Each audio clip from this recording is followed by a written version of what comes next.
Excellent. Now, for the course of the presentation, if you guys could please throw out some emojis, that'd be really great, so we can kind of know what works and what doesn't work. Help them here for a few minutes. You don't have to host, but can we just get them started? Great, and we should be good. So, what we can just make, we'll wait for a couple seconds to see if anyone else wants to join. We can kind of go from there. That's fine. Donna, real quick, do you want me to mute all or just keep the mute not all? I can do that, Sean.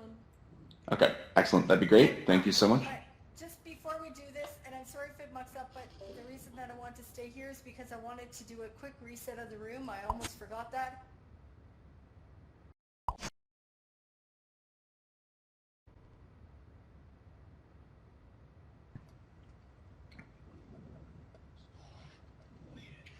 Okay, I'll load this.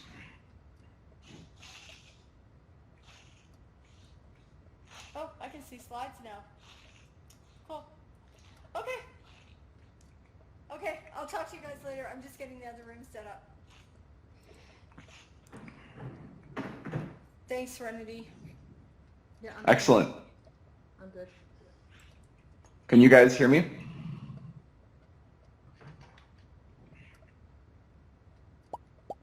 Yep, you can. Excellent. We got some hearts. That's good to see. That's good to see. Cool. Well, thank you so much for making the time. My name is Sean, and I'm here with Grove Learning. Now, in this presentation, I'm sort of going to go over 4 key points. We're going to try and keep it quick so you guys can go out and do other things as well. Here are kind of Sean, is your microphone on? Sean, is your microphone on? Oh, now it should be on. Great, thank you. Excellent. Sorry about that. Now you can definitely hear me. So what we're going to do is sort of go over 4 main points. First, we're going to talk about who we are, sort of as Grove Learning. Then we're going to talk about the VR management problem. We're going to go a bit more into the Grove Classroom solution. And finally, we'll open up the floor for some question and answer. Right now, I kind of have mute all enabled, but don't worry, hold tight, please write down your questions, and we'll get to you as soon as possible. I'm really excited to be here with you guys, and thank you so much for making the time. So let's get started. Who we are. We are Grove Learning, and we build a tool called Grove Classroom, which is a management system for Oculus Quest and Go devices. A bit more on us. We studied computer science here at Stanford University. It really is this sunny. If you guys are ever in California, please do let me know. But while at Stanford, we actually built educational VR experiences. And so these are some pictures from the first game that we built. It's called Space Gerbil. Space Gerbil is really fun, I can guarantee. But it was also very complicated. And so as we worked with Space Gerbil, we kind of realized that VR is not easy to manage, and VR management is actually quite a headache. But after looking into it more from a technical perspective, we realized that it doesn't actually have to be that way. So now what I want to do is talk a bit more about that management problem. So kind of talking about the different parts of it, there are 3 core components. The first is classroom setup time. The second is not really knowing what your students are doing. And the third are these time-consuming transitions. Now, for you guys in the audience, how many of you guys have actually used VR like in a classroom context? If you could throw me some emojis, that'd be great. Cool. Well, if you actually do run it in a classroom, you realize that when you set up all of your devices, it can take a lot of time. And so try not to get hypnotized by this GIF on the left-hand side. But typical VR classroom setup time can take around 10 to 20 minutes at the start of a class.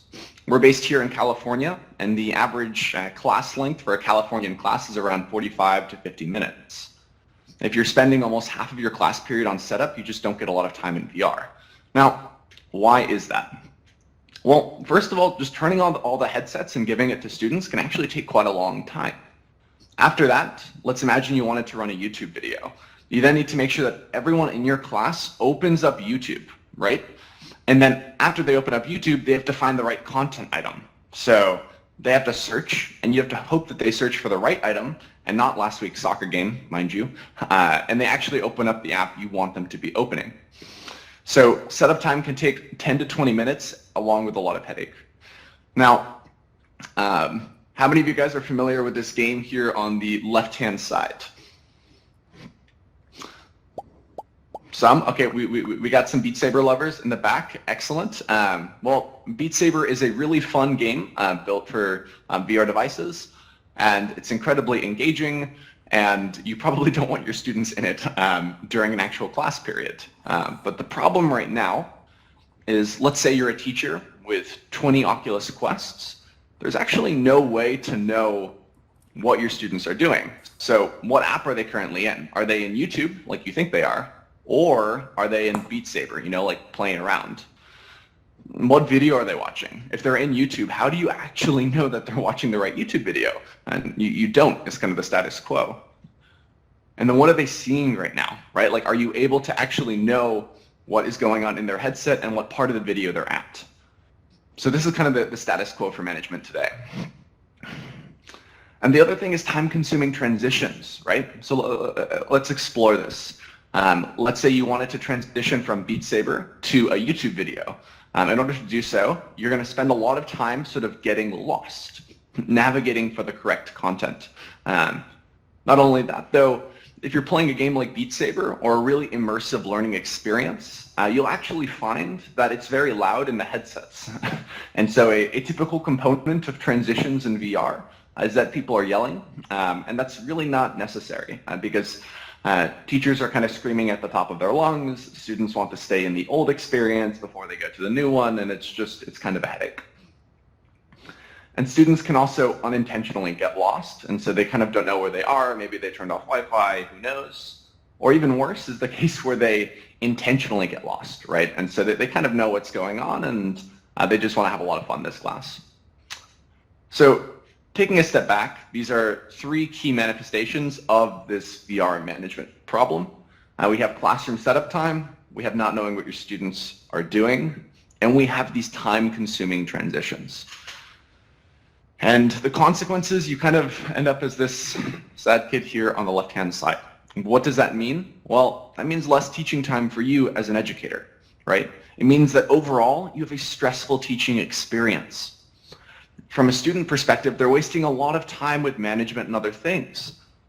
And overall, what that means is that a lot of schools that have started VR programs ultimately don't end up using their headsets because all of these management problems mentioned earlier.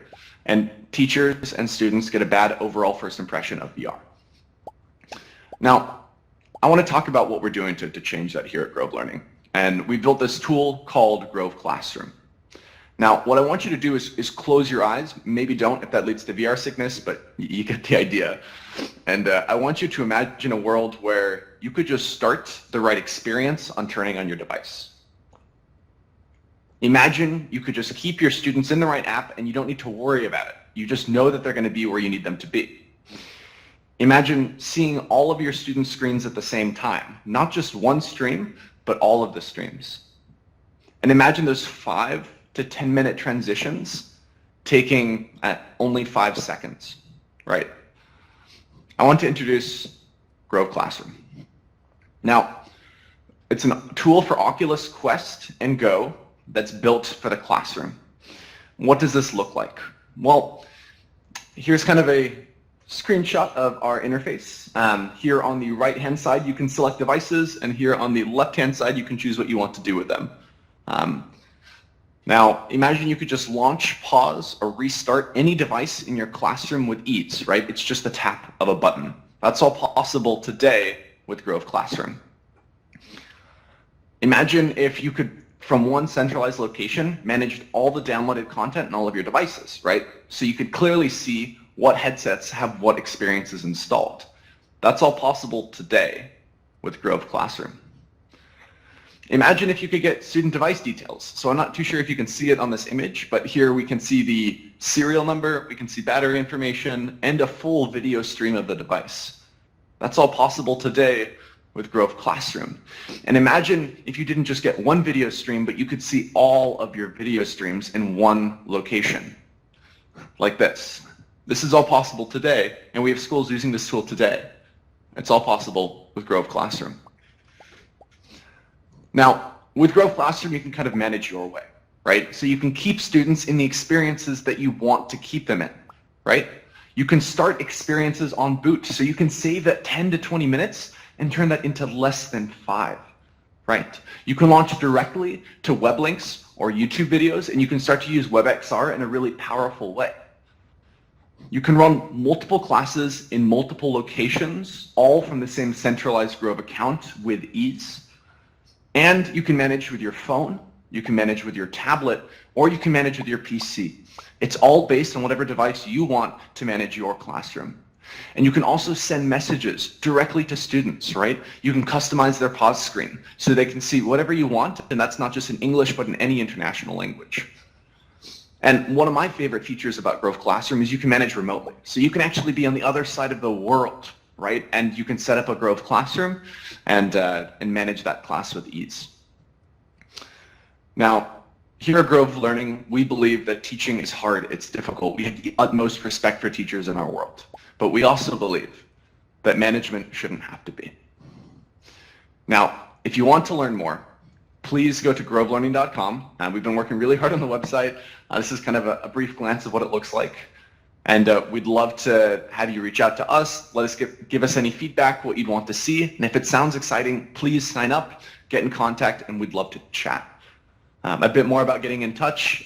These slides should be linked after. We have our website, Twitter, LinkedIn, Facebook. We're growing our social community, so feel free to sort of follow us on our journey. Thank you so incredibly much. It's been a pleasure to chat with you guys today, and I'm really excited for your questions. Thank you.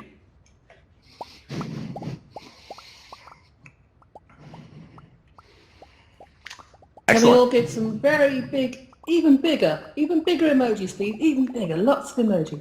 Fantastic to our speaker. Thank you. Thank you. Loads of emojis.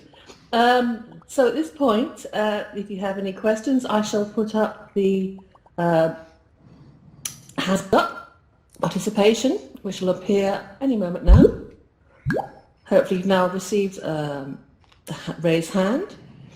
And if you have a question, please do press on the raise hand. And I think we already have one person there already. We have Reformed, which I'm just giving you the microphone. And come on, megaphone. Reformed, you can now speak. Do you have a question? Hello, Reformed? I have mute all enabled. Would that explain why? I can turn that off. Oh, let me try that again. I think he's taken off his question again. Actually, that won't be it now, because I did actually give him a megaphone. I'll try that again. No worries. Okay, Reformed. Are you on megaphone? Oh, it's gone off again. I'll try that once more. No worries. No, it could be that he may have hit the question button accidentally and then taken it off again. Possibly. Anybody else with questions?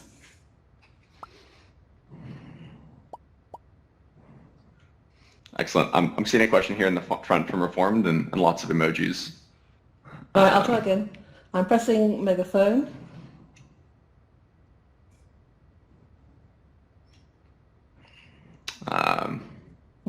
Let me see. Participation, megaphone.